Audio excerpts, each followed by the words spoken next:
বাদশা দেশের বাইরে থেকে বিদেশে মাফিয়াদের কন্ট্রোল করবে। বাদশার চেহারা 3-4 জন বাদ দিয়ে কেউ দেখবে না। বাংলাদেশে এখন একজনই মাফিয়া কিং, আর সে হলো বাদশাহ দা মাফিয়া কিং। তার মানে রাশেদ মাফিয়া নয়, তার ছোট ভাই মাফিয়া কিং। রাশেদ যে ডেঞ্জারাস ছিল তাহলে ভাবাই যায় না বাদশাহ কতটা ডেঞ্জারাস। সমস্যা নেই, ওকেও খতম করে দেব। বস, আমি এইমাত্র ক্যানাডার ডনের মাধ্যমে জানতে পারছি দ্য মাফিয়া কিং ক্যানাডায়, কিন্তু তার ভাইয়ের মৃত্যুর কারণে সে বাংলাদেশে আসবে। আর সে এটা বলেছে মাফিয়া কিং যেখানে যায় না কেন সেখানে ঝড় উঠিয়ে যায়। তার মতো হিংস্র আর কোনো মানুষ নেই। ও আই সি, পুরো দেশে খবর ছড়িয়ে দেওয়া সত্যটা। তোমার মাথা ঠিক আছে তো?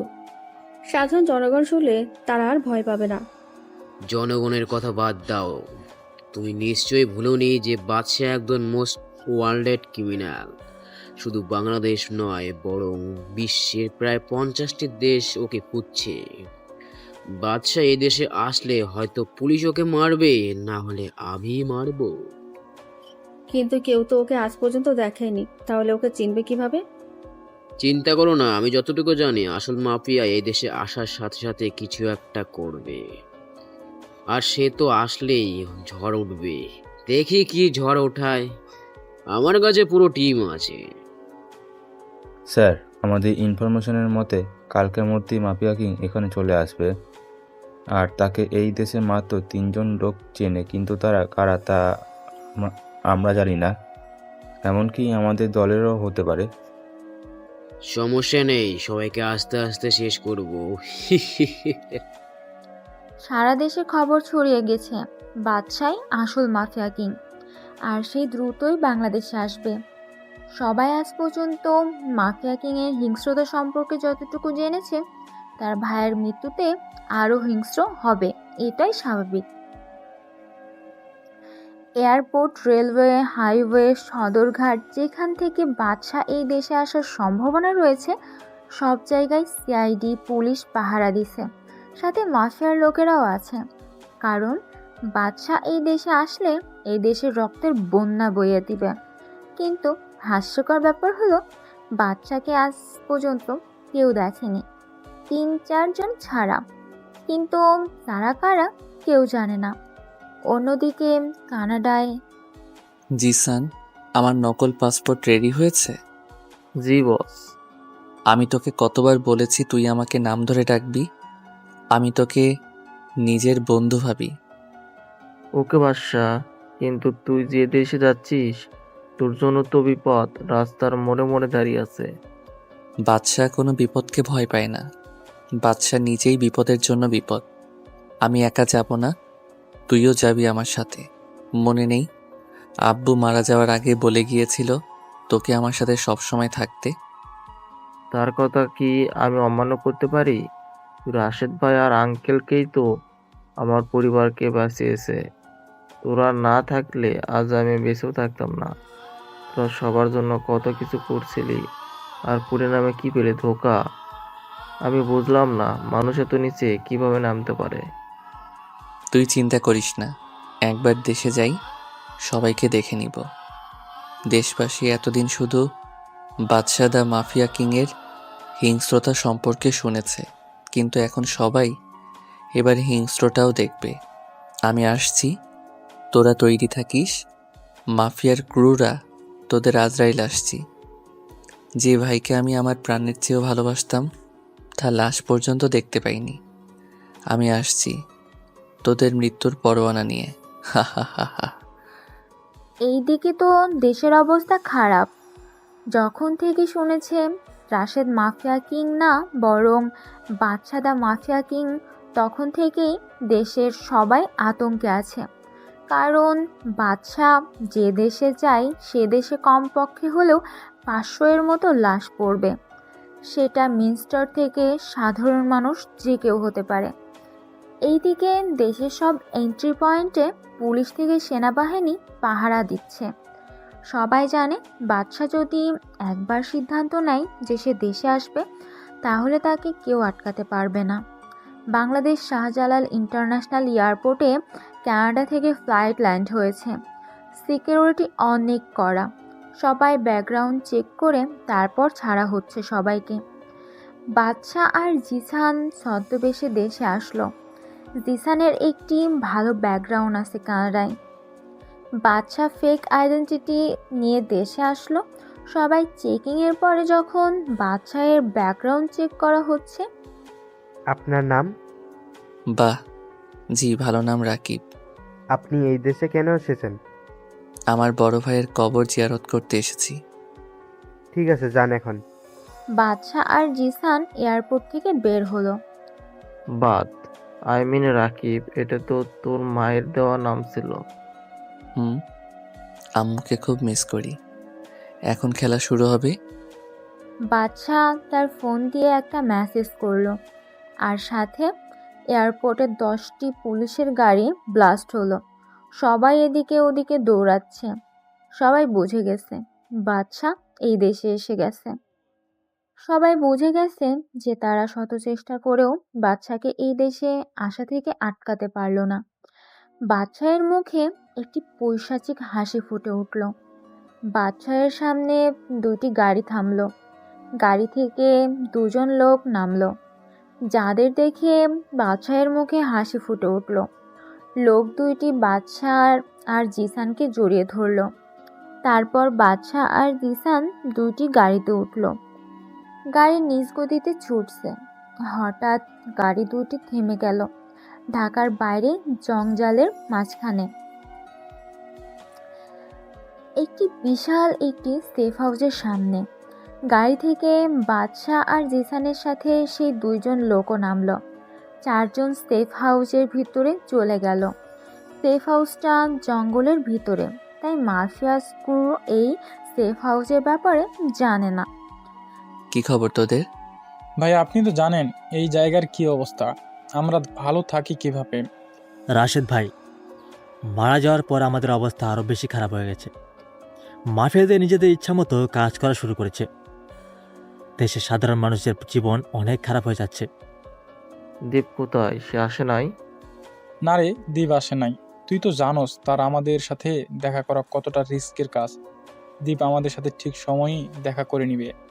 তোরা চিন্তা করিস না, আমি যখন এসে গেছি তখন আর কারো চিন্তা করার প্রয়োজন নেই। এখন বল, আমার ভাইয়াকে কারা কারা মেরেছে? প্রত্যেককে এমনভাবে মারবো যে সাধারণ মানুষদের আত্মা পর্যন্ত কেঁপে উঠবে। ভাই এই দেখেন, ভাই এ হলো ডেভিড, রাশেদ ভাইকে মারার ষড়যন্ত্রকারীদের লিডার আর বর্তমান মাফিয়া কিং সেই হতে চায়। আর এ হলো রকিয়া ডেভিডের গার্লফ্রেন্ড, এ হলো নিশি ডেভিডের পিএ।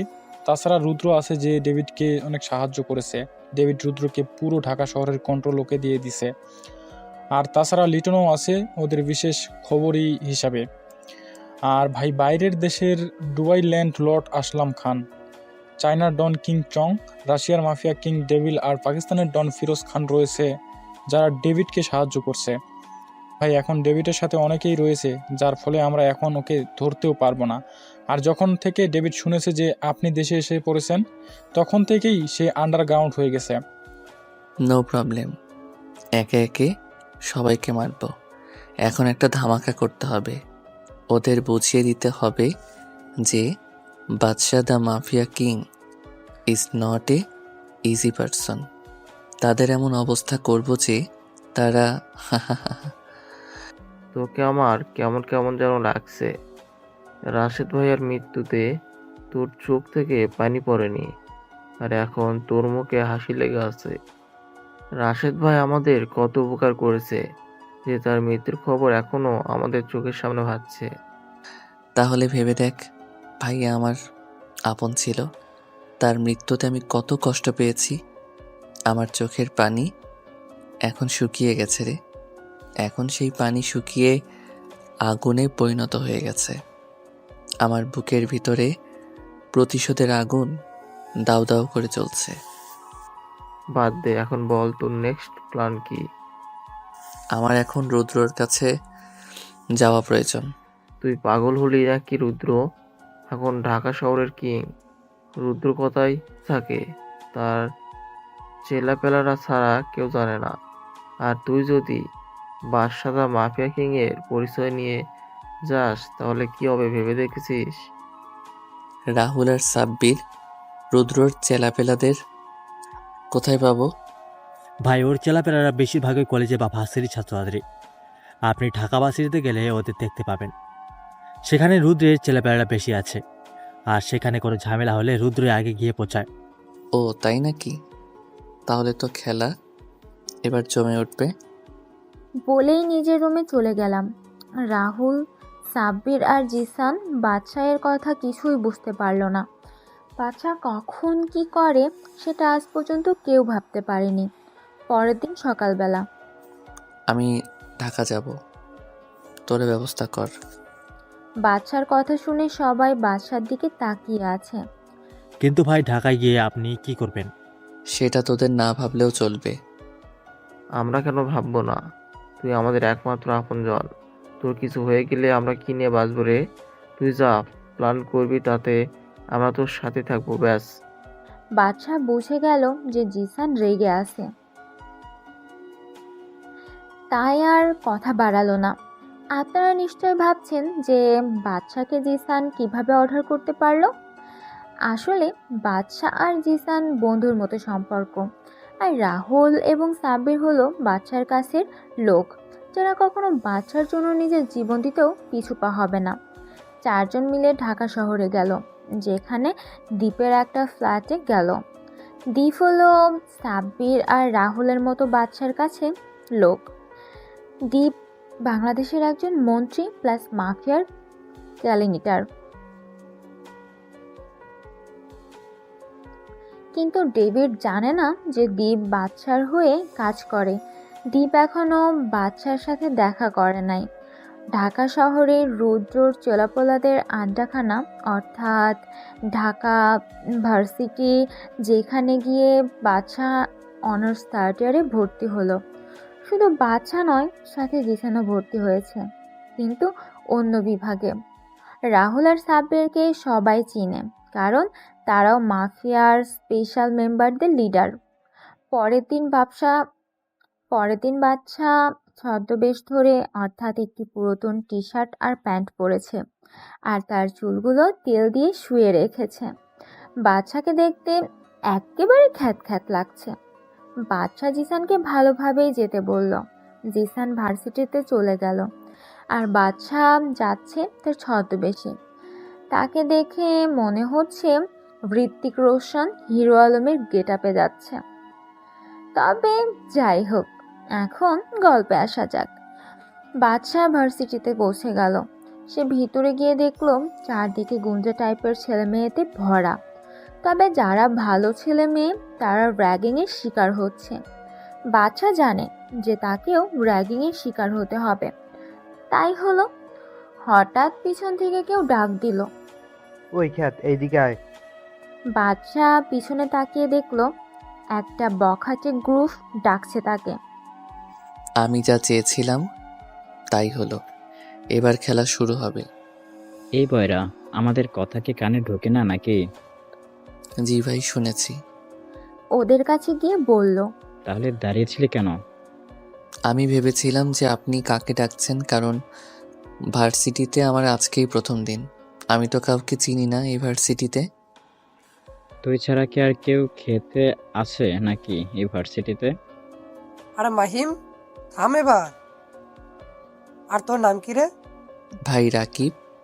ভাই রাকিব, কি খবর তোমার? ভালো আছো তো? এই শালা, তুই কোন এলাকার ভাই রে? না ভাই, আমি কোনো ভাই না। আমি তো আপনাদের ভাই বলেছিলাম, আপনারাই তো ভুল বুঝলেন। মাহিম কোনো কথা না বলে বাদশার গালে 2টা থাপ্পড় দিল ঠাস করে। বাদশার রাগে পুরো শরীর ফেটে যাচ্ছে। সে তার হাত মুঠো করে রেখেছে।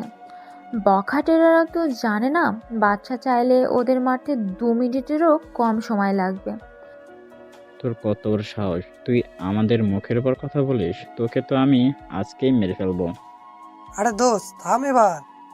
আর তুই শোন, ওই যে একটা মেয়ে দেখতেছিস, সেই মেয়েটাকে গিয়ে চিঠিটা দিয়ে আসবি। একটা মেয়েকে আঙুল দেখিয়ে দিল। ভাই, এই চিঠিতে কি আছে? শোন, বেশি কথা বলবি না। এবার মাহিমের রাগ উঠে গেলে আমি ওকে থামাতে পারবো না। বাদশা আর কোনো কথা না বলে চিঠিটা হাতে নিয়ে মেয়েটার কাছে গেল। মেয়েটা দেখতে সুন্দরীদের কাতারেই পড়ে, কিন্তু বাচ্চার এসব বিষয়ে কোনো ফিলিংস নেই। আপু, এই কাগজটা নেন। কে তুমি? আর এই কাগজেই কি আছে? আপনিই দেখে নেন।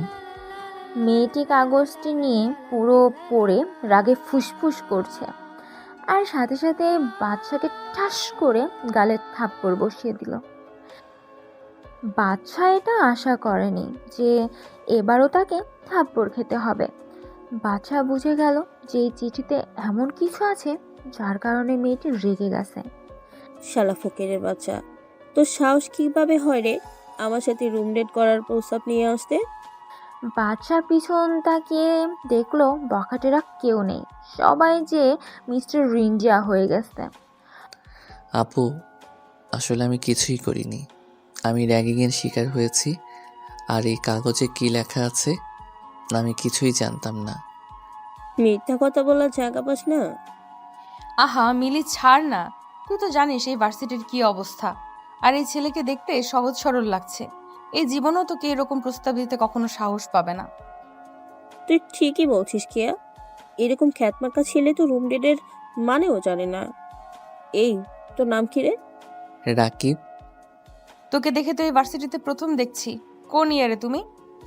কথা শুনে বোঝা যাচ্ছে যে ভদ্রঘরের মেয়ে। আমি এই ভার্সিটিতে 3rd ইয়ারে ট্রান্সফার হয়ে এসেছি। বাচ্চা কথা শুনে সবাই হাঁ করে তাকিয়ে আছে। মিলি, এ তো আমাদেরই ক্লাসমেট। মিলির কানে ফিসফিসিয়ে বলল, তবুও বাচ্চা শুনে ফেলল। আচ্ছা, আমাকে কি 3rd ইয়ারের ক্লাসরুম দেখিয়ে দিবেন? তুমি সোজা গিয়ে ডানের ক্লাসরুমে ঢুকবে। জি, ধন্যবাদ বলার জন্য। বাচ্চার ক্লাসরুমে গিয়ে প্রবেশ করলো। ক্লাসের সবাই ওর দিকে হাঁ করে তাকিয়ে আছে, যেন ক্লাসরুমে কোনো ভূত ঢুকেছে। বাচ্চা একেবারে পিছনের বেঞ্চে গিয়ে বসলো। ক্লাসে স্যার আসার পর পর সবাই রুমে গিয়ে ঢুকলো। কেয়ার মিলিও আসলো। বাচ্চা অবাক হলো যখন সে বখাটেদের গ্রুপেও ক্লাসে গেল। আর বখাটেরাও বাচ্চাকে দেখেও অবাকের শীর্ষে গিয়ে পড়ল। ক্লাসে স্যার আসলো, এসে বাচ্চাকে দেখে প্রশ্ন করলো, এই ছেলে তুমি কে, আর এই ক্লাসরুমে কি করো? আমাকে কিছু না বলতে দিয়েই মাহিম বলল, স্যার, আমার মনে হয় এই ক্লাসে ভুল করে ঢুকে পড়েছে। না স্যার, আমি এই ক্লাসেরই স্টুডেন্ট। আমার নাম রাকিব হাসান রাজ। আমি অন্য ভার্সিটি থেকে ট্রান্সফার হয়ে এসেছি। তাই এভাবে খ্যাত হয়ে সেজে এসেছো কেন? স্যার, আসলে সবার মতো স্টাইলিশ জামা কাপড় পরে ফ্যাশন করার সময় আমার নেই। আমি এখানে পড়ালেখা করতে এসেছি। তোমার কথা আমার ভালো লেগেছে, কিন্তু হয়তো ক্লাসের অনেকেই তোমার কথা ভালো লাগেনি, তাই সাবধানে থেকো। স্যারের কথা বাদশা খুব ভালো করেই বুঝতে পারল, কারণ মাহিমের টিম আর অনেক মেয়েরাই আমার কথা শুনে রাগে ফুসফুস করছে। ক্লাস শেষে বাদশা ক্লাসরুম থেকে বের হলো। ক্যাম্পাসের গেটের সামনে জিসানকে দেখা যাচ্ছে। বাদশা যখন জিসানের কাছে যাবে তখন মাহিমের গ্যাং বাদশার কাছে আসলো। কিরে, তোর দেখে জবান বেশি চলে। তুই একাই ভার্সিটিতে পড়তে আসিস, আর আমরা কি ঘাস কাটতে আসি? সেটা তোমরাই জানো। কিরে, তুই আমাদের তুমি করে কেন বললি? আমরা একই ক্লাসে, তাহলে তো তুমি করেই বলবো। তোর দেখি মুখ বেশি চলতেছে। এখন আমাকে যেতে দাও। বলেই বাচ্চা হাঁটা শুরু করলো। মাহিম একটা হকি স্টিক দিয়ে বাচ্চার পিঠে একটা বাড়ি মারলো। হকি স্টিকটা ভেঙে গেল, আর বাচ্চা কিছুটা সামনের দিকে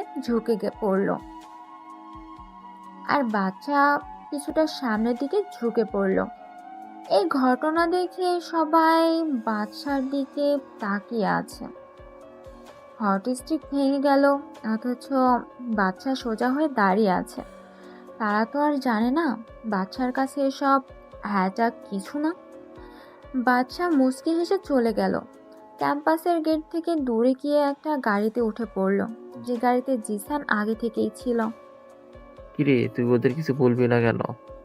এখন তো খেলা মাত্র শুরু হলো, তুই শুধু দেখ আগে আগে হতা হ্যাঁ ক্যা।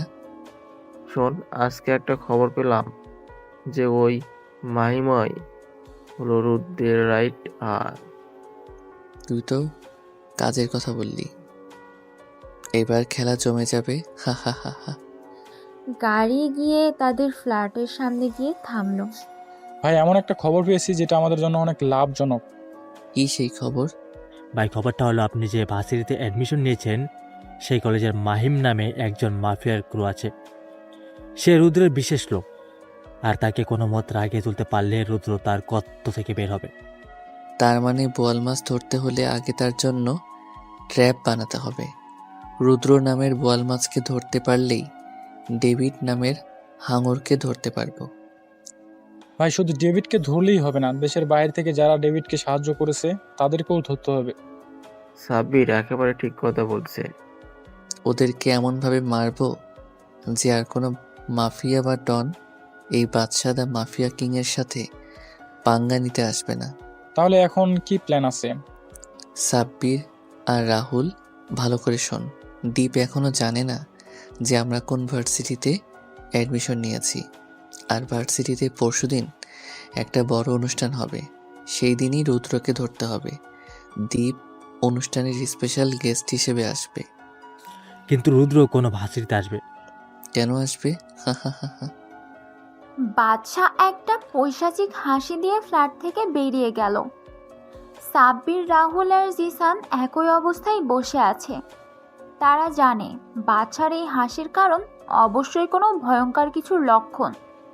কারো তো কপালে আজকে মৃত্যু লেখা আছে, কিন্তু সেটা কে? রাত 8টার দিকে বাদশা আবার ফ্ল্যাটে আসলো। বাদশা ভিতরে ঢুকে দেখে তার জন্য সবাই বসে আছে। কিরে, তোরা এখনো বসে আছিস? তুই জানিস আমরা কেন এখানে বসে আছি? তুই যে হুট করে দাঁড়িয়ে গেলি কাউকে কিছু না বলে, আমাদের কি টেনশন হয় না? কুল ডাউন গাইস, কালকে সকালে বুঝতে পারবি আমার master plan. Badsha the mafia কিংয়ের মাস্টার প্ল্যান বোঝার মতো ক্ষমতা তোদের এখনো হয়নি। কেউ আর কোনো কথা বলল না।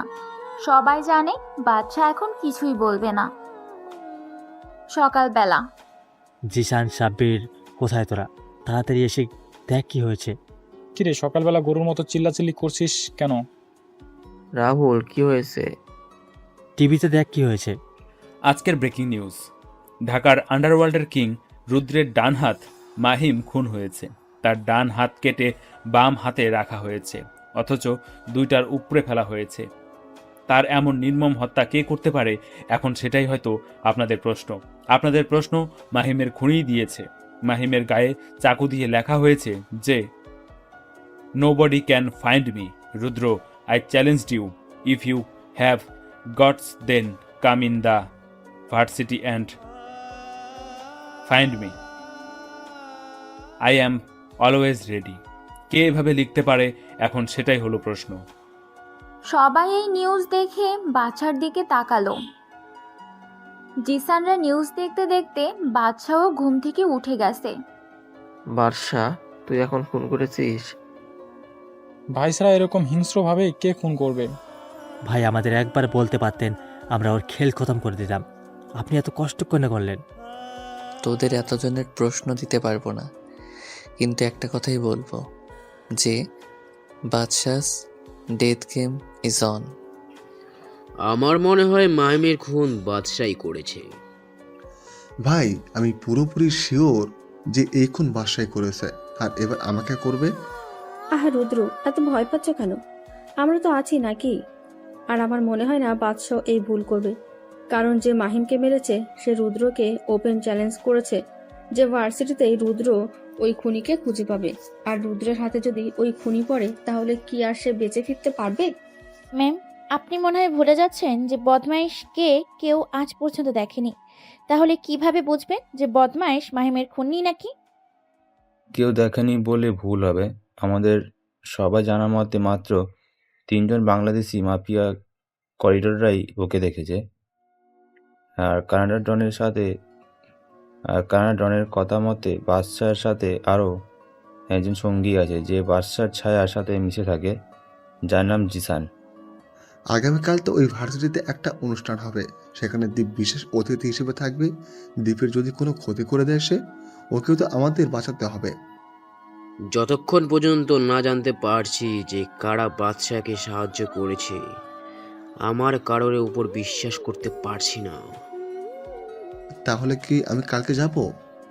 তুই যাবি, আমার প্ল্যান মতো চলবি, তোর কোনো ক্ষতি হবে না। ওকে বস। অন্যদিকে জিসান, চল ভার্সিটিতে যাই। আজকে যাবি নাকি? কেন না যাওয়ার কি আছে? না, এমনি চল। জিসান ভার্সিটিতে চলে গেল আর বাদশা আবার গেল ঋত্বিক স্টাইলে হিরো আলমের ভার্সনে। আজকে ভার্সিটিতে সবাই অনেক আনন্দে, কারণ আজকে তাদের র্যাগিং করার মানুষ নেই। আবার যারা র্যাগিংয়ের সাথে যুক্ত ছিল তারা আজকে ভয়ের মধ্যে রয়েছে। বাদশা গিয়ে ক্যাম্পাসে ক্যান্টিনে গেল, কারণ ক্লাস শুরু হতে এখনো অনেক দেরি, আর আজকে ক্লাস শুরু হবে নাকি তারও শিওর নেই। এমন সময় ভার্সিটির ক্যান্টিনের ওয়েটার সজীব আসলো। কিছু লাগবে নাকি মামা? বাদশাহ সজীবকে মাথা থেকে পা পর্যন্ত চেক করলো। বয়স বেশি না, 15 থেকে 17 হবে। না, কিছু লাগবে না। কিন্তু তোমার বয়স তো বেশি না, তাহলে এখানে কেন? কি বলবো মামা, পরিবারের অনেক চাপ। আমাকে রাকিব ভাই বলতে পারো। আমি সজীব। এখন আপনাকে এত কিছু বলতে গেলে যে অনেক সময় লাগবে, আর আমার ডিউটির সময় কথা বলা বারণ। এখন তো ক্যান্টিনে তেমন লোক নেই, আর আরও তো সিনিয়র ওয়েটাররা আছে।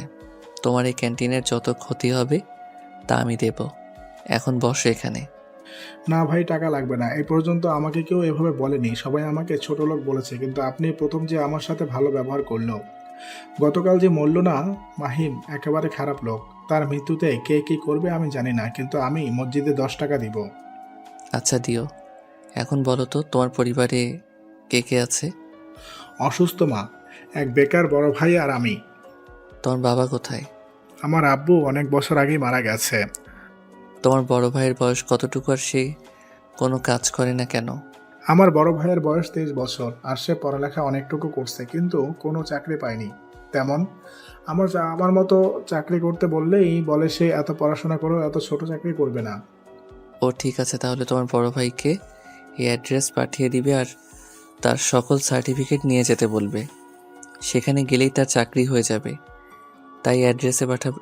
আপনাকে কি বলে ধন্যবাদ দিব ভাইয়া, আমি এত বড় উপকার করলেন আমার। আরে বাদ দাও এইসব বিষয়, আমরা কথা বলছি।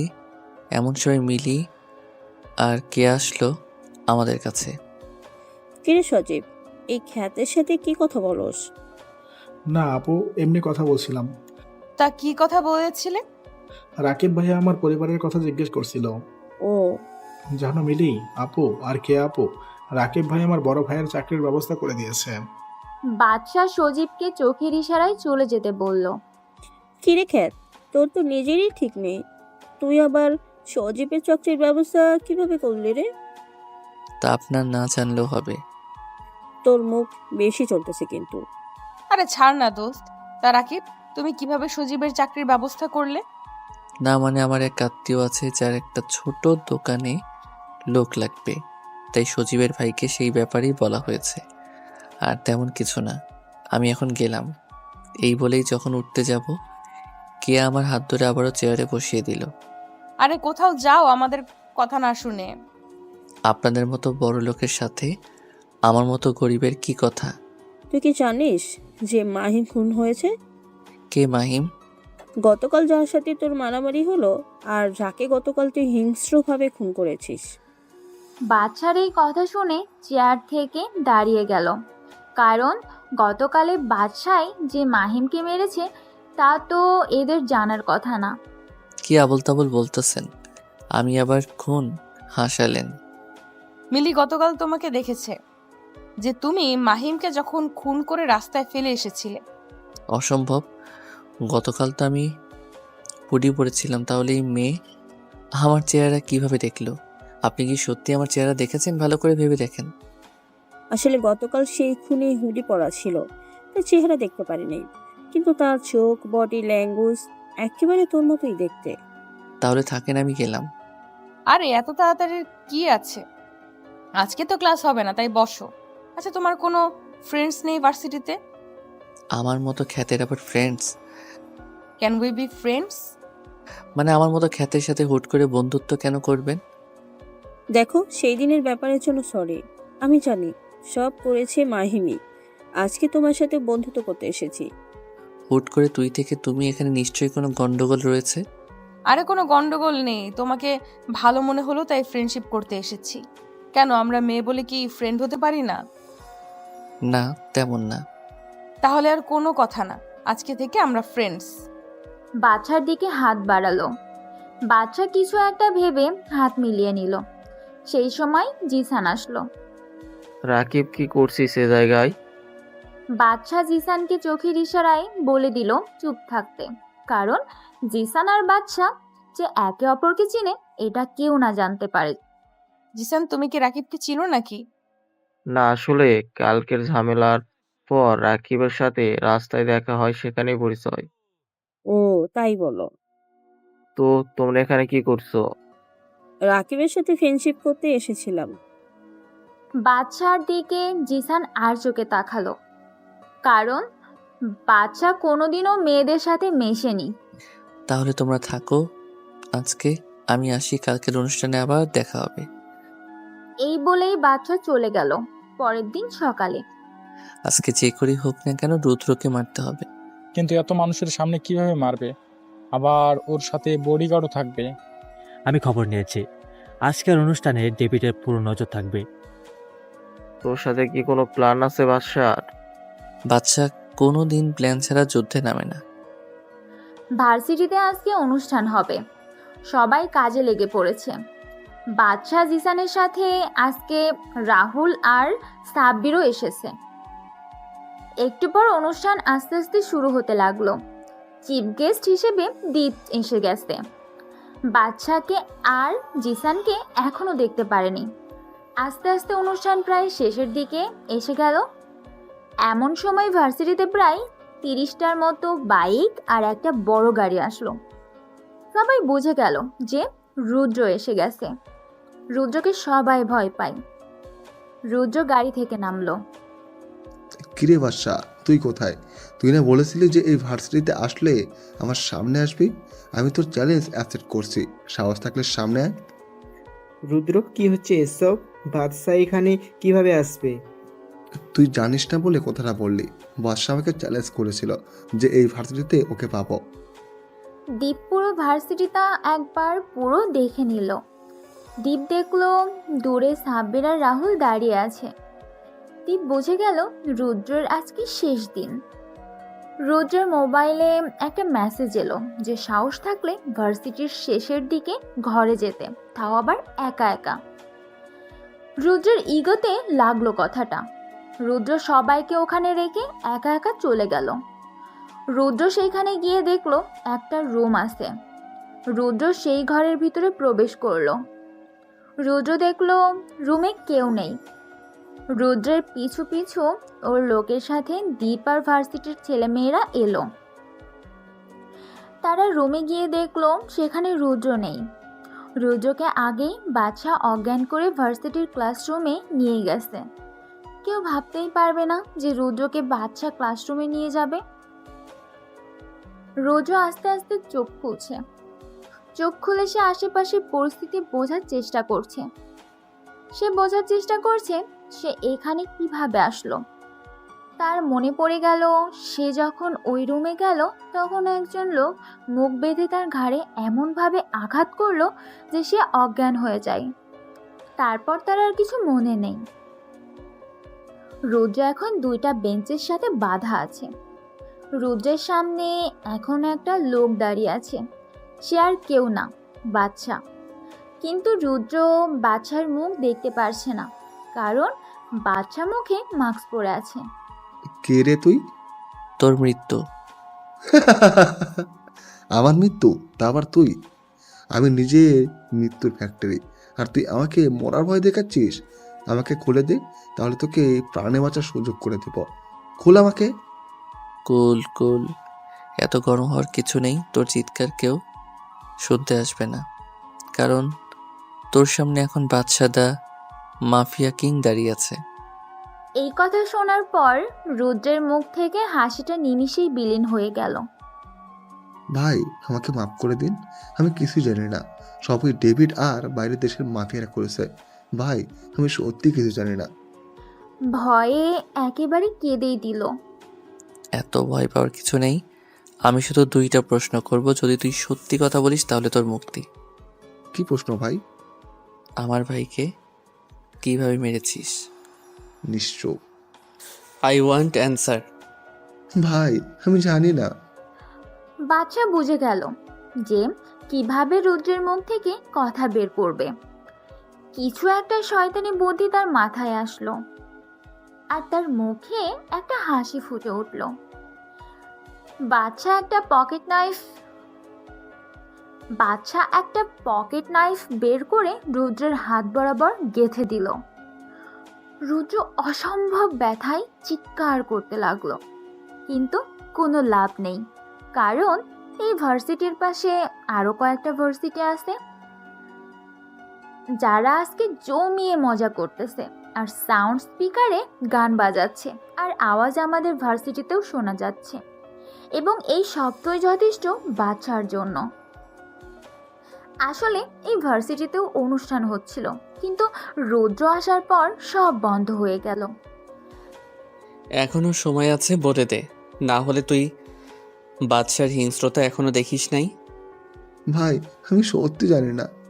বাদশা এবার রৌদ্রের মুখে লাল মরিচের গুঁড়ো ঢুকিয়ে দিল, পুরো 1 প্যাকেট। তারপর রৌদ্রের চোখের সামনে একটা পিন নিয়ে আসলো, ধারালো পিন, আর রৌদ্রের চোখের মাঝখানে 1 মিলিমিটারের ব্যবধান আছে শুধু। এখনো কি বলবি, নাকি সারা জীবনের জন্য অন্ধ করে দিব? না ভাই আমি সব বলবো, আমাকে ক্ষমা করে দিন। অসহ্য ব্যথায় কথা বলতে কষ্ট হচ্ছে। ঠিক আছে বল। পিনটা চোখের সামনে থেকে সরিয়ে নিল। ভাই সেদিন রাশেদ ভাইয়ের কাছে খবর এসেছিল যে দুবাইয়ের ল্যান্ডলর্ড হাসলাম খান বাংলাদেশে লুকিয়ে লুকিয়ে এসেছে আর রাশেদ ভাইয়ের উপর অ্যাটাক করবে। তখন রাশেদ ভাই তার পুরো গ্যাং নিয়ে হাসলাম খানের উপর হামলা করে। হাসলাম খান হেরিয়ে যাচ্ছিল, ঠিক সেই সময় ডেভিড রাশেদ ভাইয়ের পিছন দিকে চাকু মারে। রাশেদ ভাই বিশ্বাস করতে পারছিল না যে ডেভিড রাশেদ ভাইয়ের সাথে ধোঁকা করতে পারবে। রাশেদ ভাই আমাকে চোখের ইশারায় ডেভিডকে মারতে বলে, কিন্তু ডেভিড আমাকে ঢাকা শহর দেওয়ার লোভ দেখিয়েছিল, তাই আমি রাশেদ ভাইকে সাহায্য করিনি। সেই সময় চীনের ডং কিং চং আসলো, সাথে রাশিয়ার মাফিয়া কিং ডেভিল আর পাকিস্তানের ডন ফিরোজ খান আসলো।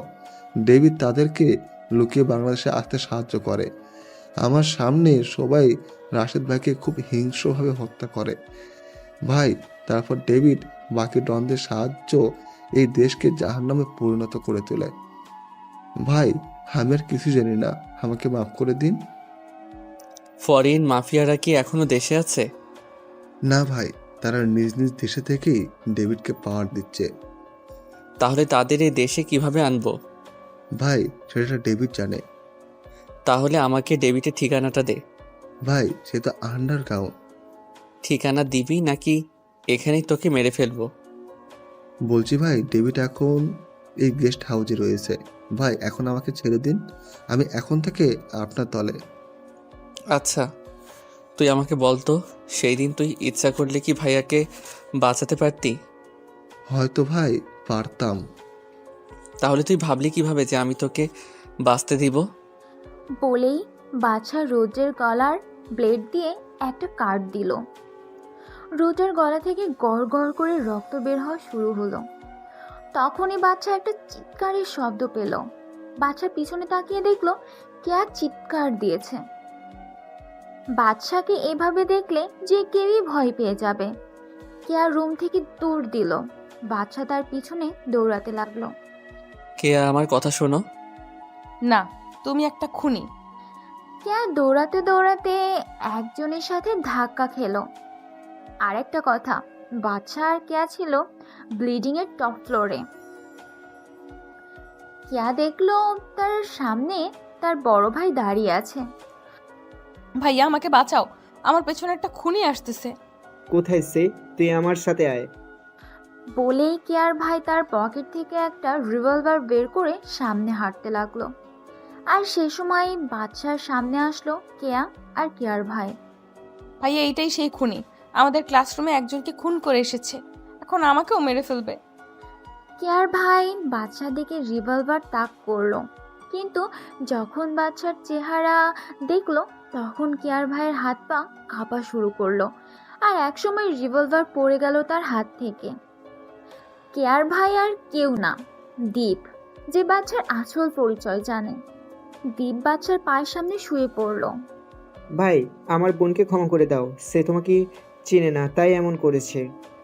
আমি কেয়াকে মারবো না, আমি শুধু তাকে বোঝানোর জন্য তার পিছনে দৌড়াচ্ছিলাম। ভাইয়া তুমি ওকে কেন ভয় পাচ্ছ? ডাইরেক্ট শুট করে দাও।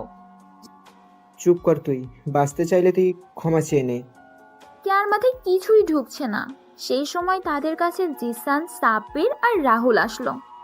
বাসার কাজ কি শেষ হয়েছে? জিসান তুমিও?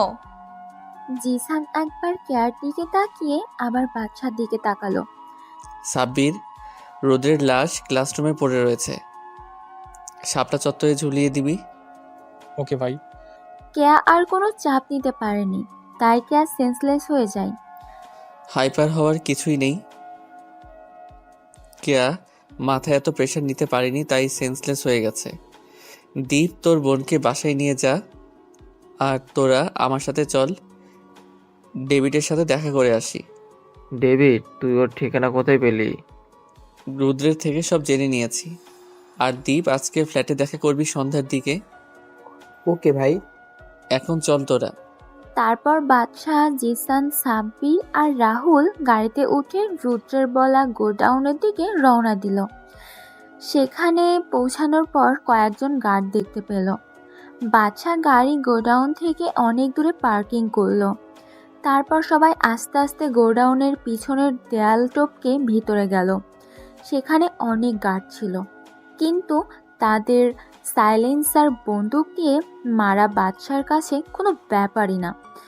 আস্তে আস্তে সব গার্ডদের মেরে ফেলার পর একটা রুমের সামনে পৌঁছালো।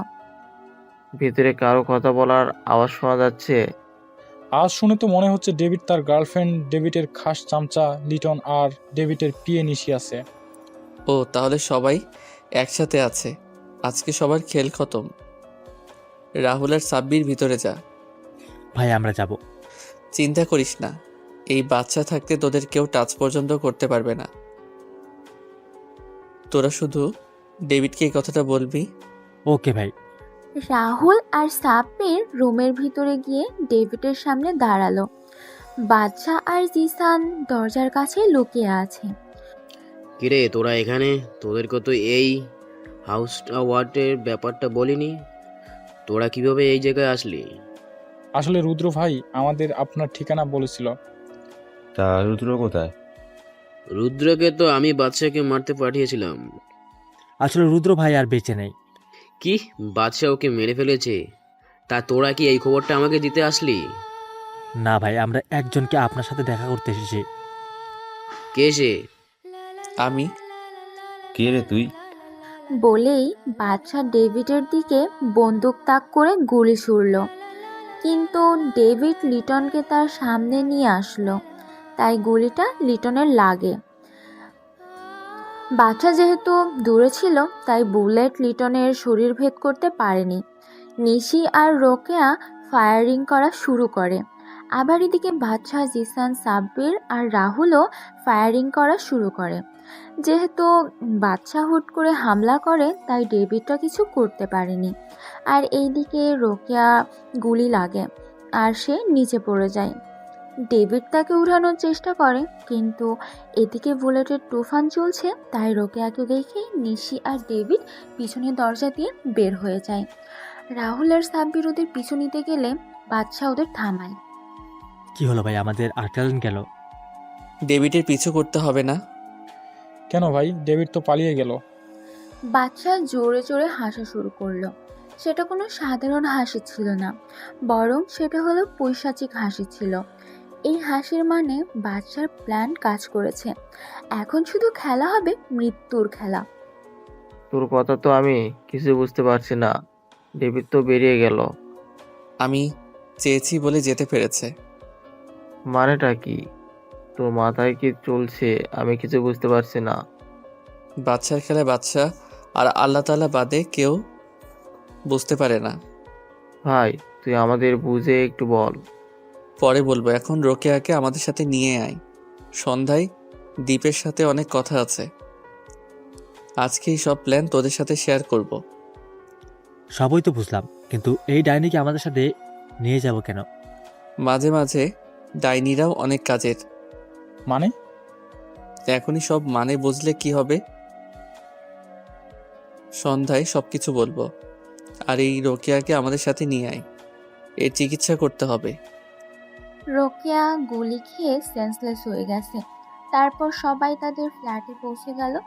সন্ধ্যার দিকে দ্বীপ ফ্ল্যাটের কাছে আসলো। আমাকে একবারও বললো না ভাই যে তোমরা সেই ভার্সিটিতে ভর্তি হয়েছো, তাহলে আমি সাহায্য করতে পারতাম। তোকে বললে তুইও ওদের মতো আমাকে আটকাতি। দেখ, এটা করে রিস্ক, ওটা করে রিস্ক। ও তাহলে এই ব্যাপার। তা রোকেয়ার কি অবস্থা করেছো?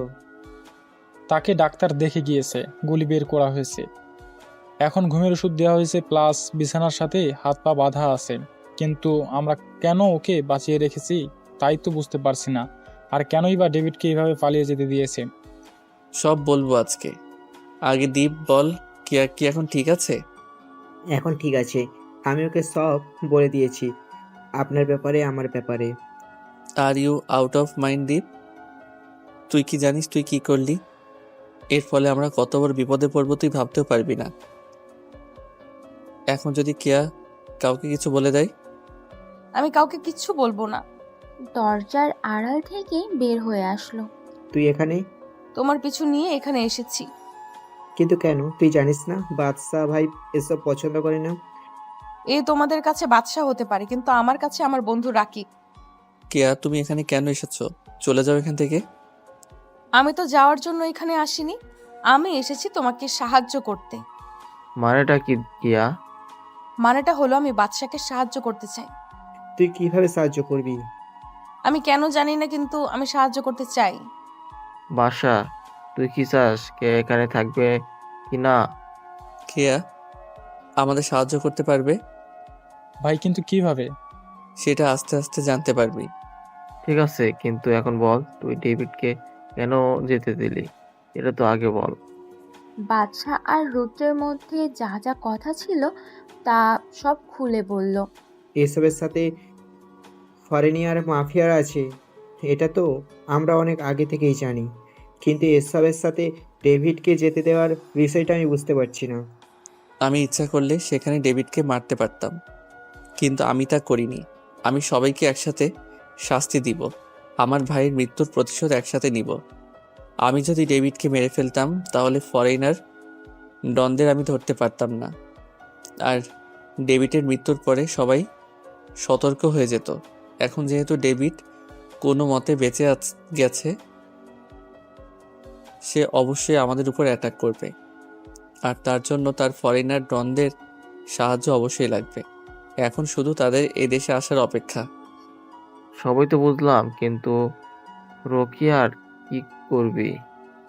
বাদশা কিছু বলবে তার আগে রোকেয়ার আওয়াজ শুনতে পেল সবাই। মনে হয় রোকেয়ার জ্ঞান ফিরেছে।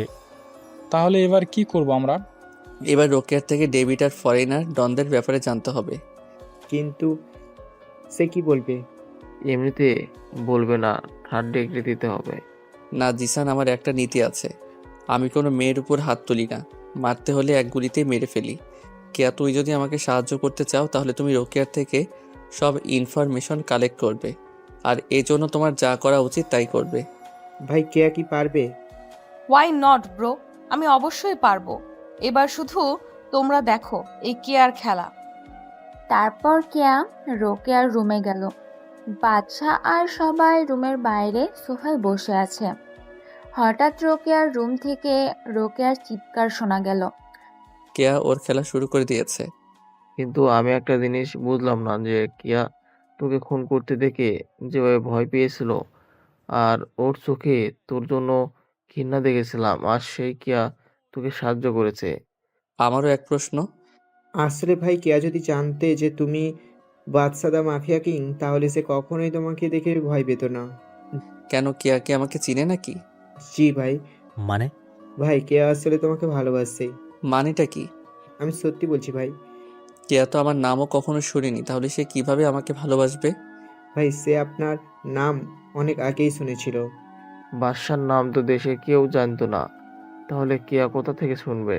দেশের কেউ জানতো না, কিন্তু আমি তো জানতাম বাদশাদা কি মাফিয়া কিং এর কথা। আসলে আমি কি কাজ করি কেয়া হঠাৎ জেনে ফেলে, তাই আমি তাকে বলেছিলাম যে সব মাফিয়া খারাপ হয় না, কিছু কিছু মাফিয়া আছে যারা ভালো কাজ করে, দেশের মানুষের সাহায্য করে, দেশকে রক্ষা করে, ঠিক বাদশা ভাইদের মতো। তখন থেকেই বাদশা ভাইয়া যখনই দেশের জন্য, সাধারণ মানুষের জন্য কি করতো, তখন আমি কেয়াকে তা বলতাম। তখন থেকেই কেয়া বাদশা ভাইকে ভালোবাসা শুরু করেছে। কেয়া আমাকে বাদশা ভাইয়ের ছবি দেখাতে বলেছিল, কিন্তু আমি তাকে বাদশা ভাইয়ের ছবি দেখাইনি, কারণ বাদশা ভাইয়ের হুকুম ছিল। তাই আমি সত্যি বলছি, কেয়া তোমাকে অনেক ভালোবাসে। তা হয় না দীপ। কেন নয়?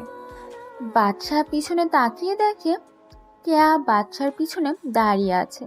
সে বাচ্চার সামনে এসে আবার একই প্রশ্ন করলো। কারণ আমি চাই না আমার লাইফের সাথে কেউ যুক্ত হোক। আমাদের জীবনের কোনো গ্যারান্টি নেই। আমি আমার বাবা আর বড় ভাইকে হারিয়েছি। আমি আর চাই না কেউ আমাকে ছেড়ে চলে যাক।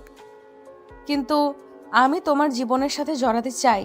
আমি তোমার জীবনের সাথে নিজের জীবন মিশিয়ে এক জীবন গড়তে চাই। কেয়া এসব কথা পরে হবে, এখন বলো, রোকেয়ার থেকে কিছু জানতে পেরেছিস? হ্যাঁ ভাইয়া, আমি জানতে পেরেছি যে ডেভিড এখন তার সুন্দরবনের ফরেস্ট গেস্ট হাউসে লুকিয়েছে। আমি আরও জানতে পেরেছি যে আজকে রাতে ফরেনার ডন আসবে সেই গেস্ট হাউসে। একই কথা শোনার পর বাদশা পৈশাচিকভাবে হাসা শুরু করে।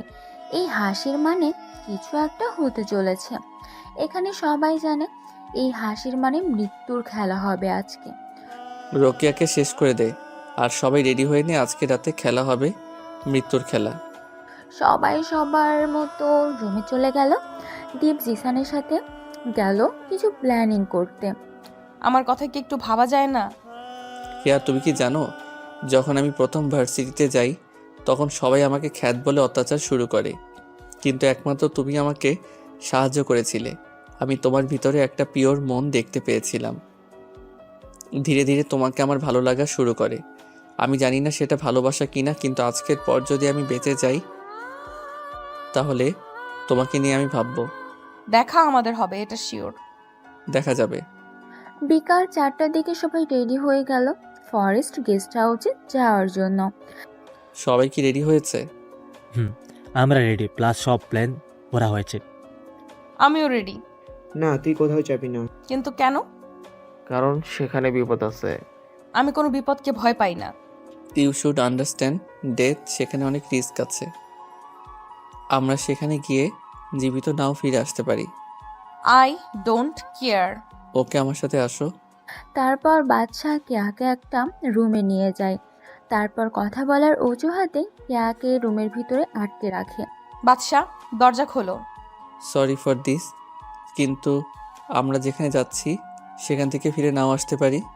তাহলে আমাকে এখান থেকে বের করবে কে? এটা অটোমেটিক দরজা, 1 ঘন্টা পর ঠিকই দরজা আনলক হয়ে যাবে। তারপর বাদশা কেয়াকে কোনো কথা বলার সুযোগ না দিয়ে সবাইকে নিয়ে ফরেস্ট গেস্ট হাউসের দিকে রওনা দেয়। প্রায় 4 ঘন্টা পর সবাই সেখানে পৌঁছালো। কেউ লজিক খুঁজবেন না যে ঢাকা থেকে সুন্দরবন 4 ঘন্টায় কিভাবে গেল। বাদশার গাড়ি গেস্ট হাউসের সামনে পৌঁছালো। সাবধানে, এই গেস্ট হাউসে চারিদিকে সিসিটিভি ক্যামেরা আছে। তাহলে আমরা ভিতরে যাব কিভাবে? চিন্তা করিস না, আমি সব ব্যবস্থা করে রেখেছি। মানে হলো রাহুল সিসিটিভির মনিটরের সামনে যেসব গার্ড থাকে তাদের সবাইকে কিনে নিয়েছে বাদশা ভাইয়ের হুকুম মতো। তারা এখন মনিটরে রেকর্ডিং ভিডিও দেখছে। এখন তাহলে যাওয়া যাক। সবাই গেস্ট হাউসের সামনে গেল। চারদিকে যেসব গার্ড ছিল তাদের সাইলেন্সার গানের মাধ্যমে মেরে ফেলে। সবাই পিছনের দরজা দিয়ে ভেতরে গেল। সবাই মিটিং রুমে দরজার আড়ালে দাঁড়ালো। এখন সব হারামিরা একসাথে। চিন্তা করিস না, আজকে এখানে কেউ বাঁচাতে পারবে না। ফরেনার ডনদের বডিগার্ডদের খুব বুদ্ধিমানের সাথে সবাই মেরে ফেলল। সাইলেন্সার বন্দুকের সাহায্যে ডেভিডরা কিছু বলার আগেই বাদশা আর ওর টিম সবাইকে চারদিক দিয়ে ঘিরে ফেলল। তোরা এখানে? হু আর দে David? You and yours dead, Badshah the Mafia King. तुम यहाँ पर है आ गया पर जिंदा नहीं जा पाओगे। गार्ड मार डालो सबको। Okay, you are fools. You killed everybody already. Now you all are finished. সবাই যখন কথা বলছিল তখন হঠাৎ ডেভিড গুলি করা শুরু করলো। বাদশা আর ওর টিম সবাই টেবিল, সোফা, আলমারির পিছনে লুকিয়ে ফায়ারিং করা শুরু করলো। ছোট একটা রুম, তাই কেউ পালাতে পারেনি। বাদশাহ প্রথমে গুলিটা পাকিস্তানি ডনের লেগেছে, তারপর গুলিটা দুবাই ল্যান্ডলাইনের লেগেছে। এইদিকে সাব্বিরের হাতে গুলি লেগেছে। রাহুল সাব্বিরকে সেফ রেখে ফায়ারিং চালাচ্ছে। একে একে যখন সব ফরেনার ডন মারা গেল তখন শুধু ডেভিড বেঁচে আছে, আর সবার গুলির শেষ হয়ে গেছে। বাচ্চা, তুই যদি সত্যিকারে মাফিয়া কিং হয়ে থাকিস তাহলে আমার সাথে হ্যান্ড টু হ্যান্ড ফাইট কর। Okay, challenge accepted. তারপর দুজন হ্যান্ড টু হ্যান্ড ফাইট শুরু করে। প্রথম বাদশা কভার ফাইট করলো, পরে এটাকে টেকনিক ইউজ করে। একসময় ডেভিড বাদশার লাঠিকে ফ্লোরে পড়ে ডেভিডের সামনে তার বডিগার্ডের বন্দুক পড়ে রইল। সেটা ডেভিড হাতে নিয়ে বাচ্চার দিকে তাক করে গুলি করলো। কেউ কিছু বোঝার আগেই কেয়া ফ্লোরে লুটিয়ে পড়ল। হ্যাঁ, সবাই ঠিক পড়েছেন, কেয়ার বুকে গুলিটা লেগেছে। আসলে কেয়া বাচ্চার সামনে গিয়ে দাঁড়ায় আর তার গুলিটা লেগে যায়। তোরা কেয়াকে সামলা। বাকিদের উদ্দেশ্যে বলল। কথাটা বলে বাদশা তার ফায়ারিং কিক দিয়ে ডেভিডের হাত থেকে বন্দুকটা ফেলে দেয়। তারপর বাদশা কুংফু স্টাইলে ডেভিডের গলায় আঘাত করে, ফলে তার গলার হাড় ভেঙে যায় আর অনবরত নাক আর মুখ দিয়ে রক্ত পড়তে শুরু করে। ডেভিড ফ্লোরে হাঁটু গেড়ে বসে পড়ল। ভাই, আমাকে মাফ করে দাও, আমি আর খারাপ কাজ করব না। আমার ভাইকে কি তোরা কেউ রেহাই দিয়েছিলি? বলেই বাদশা ডেভিডের মাথা বরাবর একটা ঘুষি মারল, আর ডেভিডের মাথা টেবিলের কোণে লেগে কেটে যায়। আর অতিরিক্ত রক্তক্ষরণের জন্য সেখানেই তার মৃত্যু হয়। তারপর সবাই কেয়াকে গাড়ি করে হাসপাতালে নিয়ে যায়। দীপ্ত তার বোনের জন্য কান্না করে শেষ, আর বাদশাও চোখ থেকে দুফোঁটা পানি গড়িয়ে পড়ল। বাদশা তাড়াতাড়ি তার চোখের পানি মুছে ফেলল। হাসপাতালে কেয়া আর সাব্বিরকে ভর্তি করানো হলো। সাব্বিরের হাতে গুলি লেগেছে, তাই চিন্তার কিছু নাই, কিন্তু কেয়ার বুকে গুলিটা লাগার ফলে অনেক সিরিয়াস কিছু হতে পারে, এই কথাটা ডাক্তার বলল। দীর্ঘ 4 ঘন্টা অপারেশনের পর কেয়ার অপারেশন সাকসেসফুল হয়। কেয়া জ্ঞান ফেরার পর থেকে সে শুধু বাদশাকেই খুঁজে যাচ্ছে। তাই বাদশা কেয়ার কেবিনে গেল, আর সবাই কেবিন থেকে বের হয়ে গেল। বাদশা কেয়ার সামনে হাঁটু গেড়ে বসলো। কেন আমার জীবন বাঁচালে? কারণ আমি তোমাকে ভালোবাসি। তুমি রুম থেকে বের হলে কিভাবে? 1 ঘন্টা পর বের হলে এত তাড়াতাড়ি আমাদের কাছে পৌঁছানো অসম্ভব। তুমি হয়তো ভুলে গেছো যে রুমে একটা জানালাও ছিল। সেই জানালার কাজ পুরোটা ভেঙে তারপর বের হয়েছি। সত্যি বুদ্ধি আছে তোমার।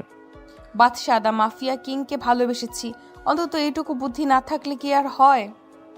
আমি বলেছিলাম যে সেখান থেকে যদি জীবিত ফিরে আসি তাহলে তোমার ব্যাপার নিয়ে ভাববো। তা কি ভেবেছো? Will you marry me? সত্যি? হুম। 1 সপ্তাহ পর বাদশা আর কেয়ার বিয়ে হয়ে গেল। বাদশা এখন বাসর ঘরের সামনে দাঁড়িয়ে আছে। সে রুমের ভিতরে ঢুকে দেখে কেয়া বিছানায় বসে বসে মোবাইল টিপছে। বাদশা কত কিছু ভেবেছিল যে কেয়া তাকে দেখে পায়ে সালাম করবে, আর সে এখানে বসে বসে মোবাইল টিপছে। মোবাইলে কি করো? আমি যে রুমে এসেছি তা কি চোখে পড়েছে? কেন চোখে পড়বে না? আসলে আমি ফেসবুকে গল্পে পড়েছিলাম